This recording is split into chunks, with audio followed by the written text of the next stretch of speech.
Hello all. So in this video we are going to learn about consistent hashing. Okay, why we want consistent hashing, how did we went through consistent hashing and everything. Okay, so till now what we have learned that if there are huge amount of data, okay, for better throughput and scalability, what we do, we send the data via we store the data basically into multiple DBs or multiple servers. Okay, and let's say here it is 1 to 10, 11 to 20, 21 to 30, 31 to 40. Okay, and here is the client who is sending the data to this hash function. Okay, so let's take a very easiest form of hash function. Okay, so the easiest form of hash function is using modulo. Okay, cool. So what happens that this guy wants to store a data. Okay, let's say the data is 12 Akash.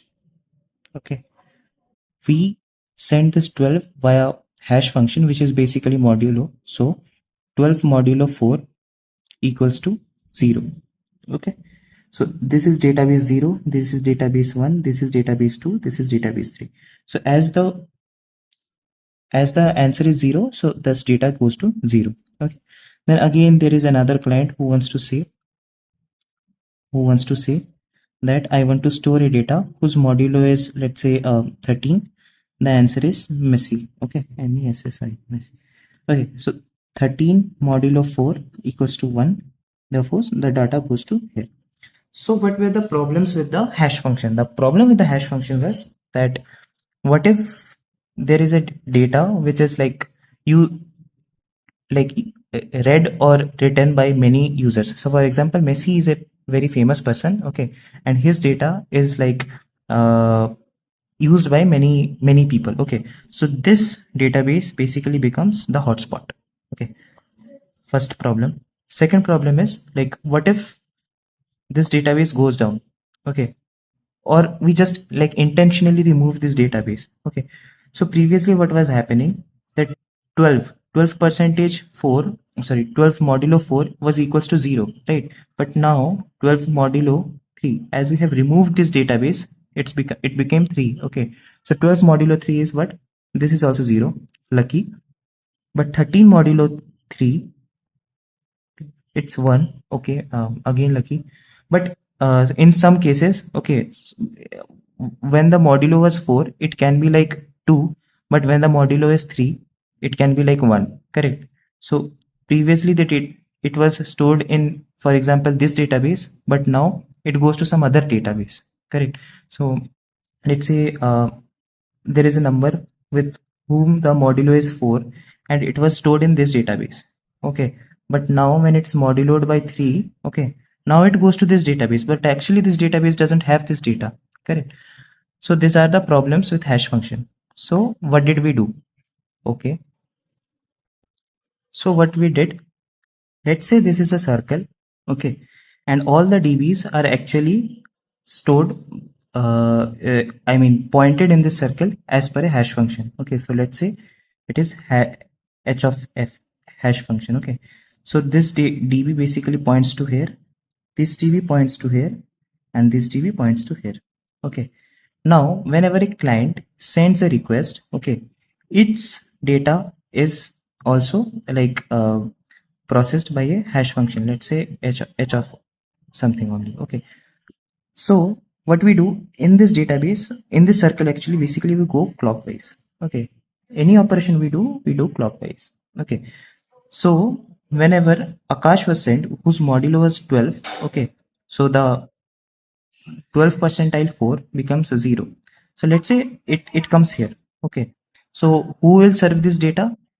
We will go clockwise, so this db0 will serve its data. Okay, similarly this is another request. Okay, let's say modulos comes to be 3. Okay, who will serve this data?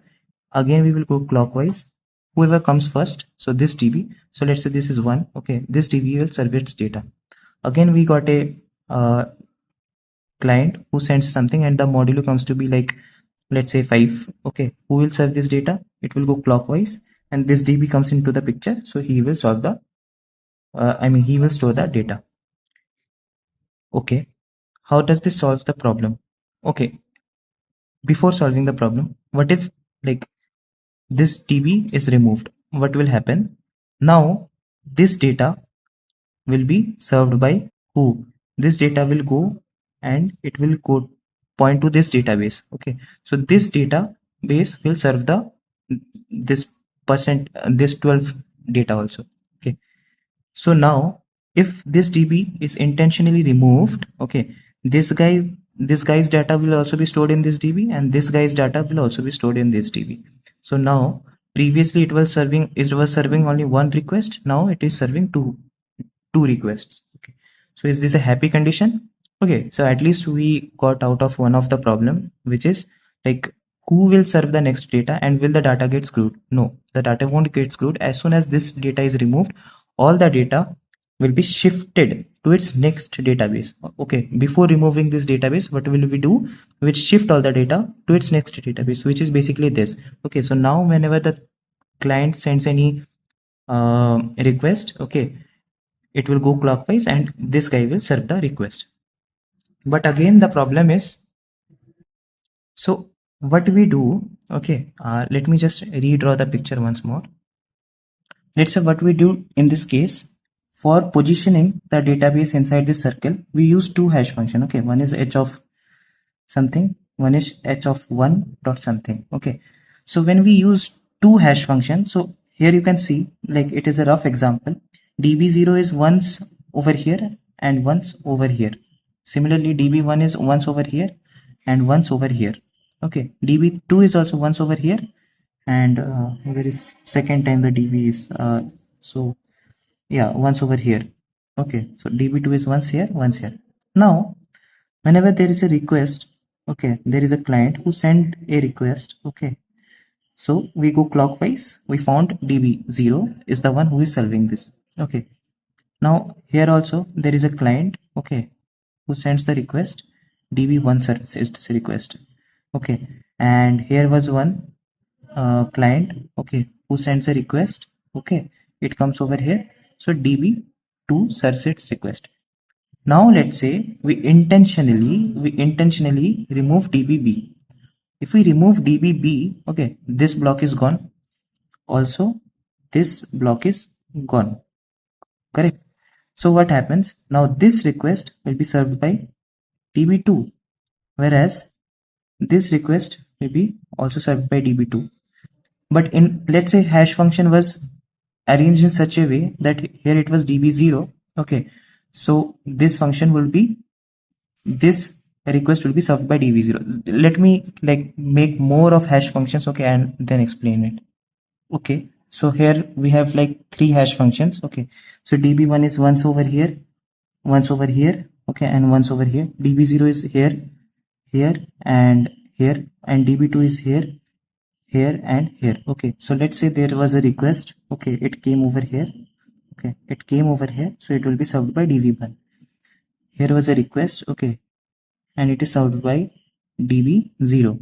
Okay, and there was one more request, okay, which was again served by db0.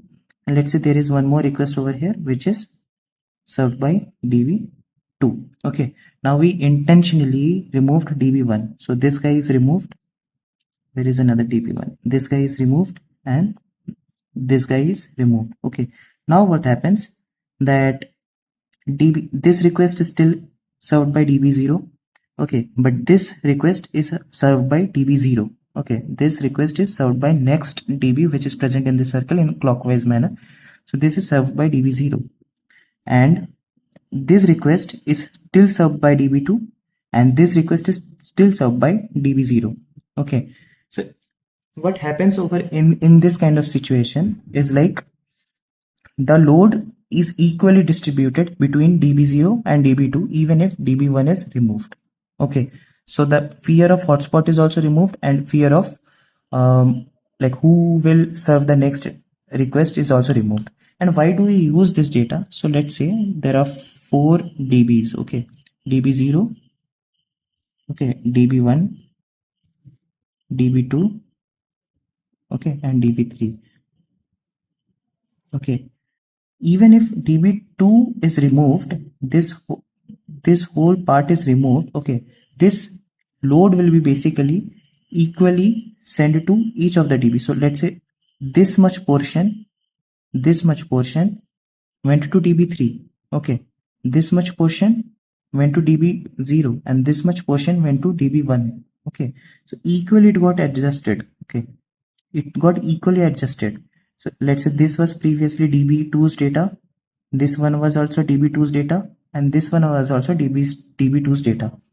So you don't send one db's data to one and to another db completely. Okay, it gets equally distributed. So this is the feature of consistent hashing. Okay, so what we basically understood in this problem, that there was a problem in the hash function, like what if 1 db goes down, or like we intentionally pull out 1 db, or what if the hotspot comes. Okay, in those kind of situation, in case of consistent hashing, the load is equally distributed among all the db. Also, if one node is like removed, it's not like that all of it data goes to one of the db only. So in hash function we didn't even know like who will have all this data, but in consistent hashing it will be equally distributed to all of the database. Okay, so yeah, this is the video about consistent hashing. Thank you.